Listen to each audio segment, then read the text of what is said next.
বাচ্চাদেরকে মোবাইলের আসক্তি থেকে দূরে রাখার কয়েকটি আমি ট্রিক্স বলে দিব।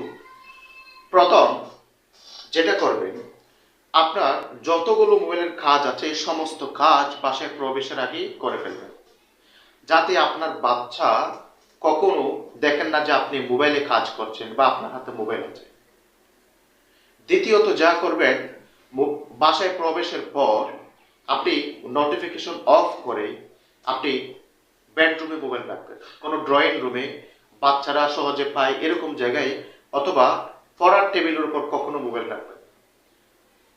এতে আপনার বাচ্চা কখনোই মোবাইলের প্রতি আসক্তি হবে না, এবং কারো হাতে যদি ফোন দেখেও তখন সে মনে করবে এটি একটি প্রয়োজনীয় ডিভাইস, তার মাথায় এটাই থাকবে। আর যদি আপনি আপনার বাচ্চার সামনে মোবাইল টিপতেই থাকে, তখন সে আবদার করবে, বাবা আমি মোবাইল না দিলে পড়বো না, বাবা আমি একটু কার্টুন দেখবো, বাবা আমি মোবাইল না দিলে খেলবো না, খাবো না।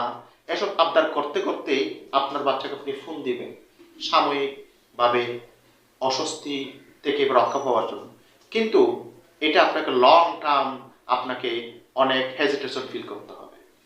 সুতরাং মোবাইল থেকে আপনার বাচ্চাকে দূরে রাখার জন্য, মোবাইলের আসক্তি থেকে দূরে রাখার জন্য আপনি সমস্ত কাজ বাসায় প্রবেশের আগে করে ফেলবেন। ধন্যবাদ সবাই।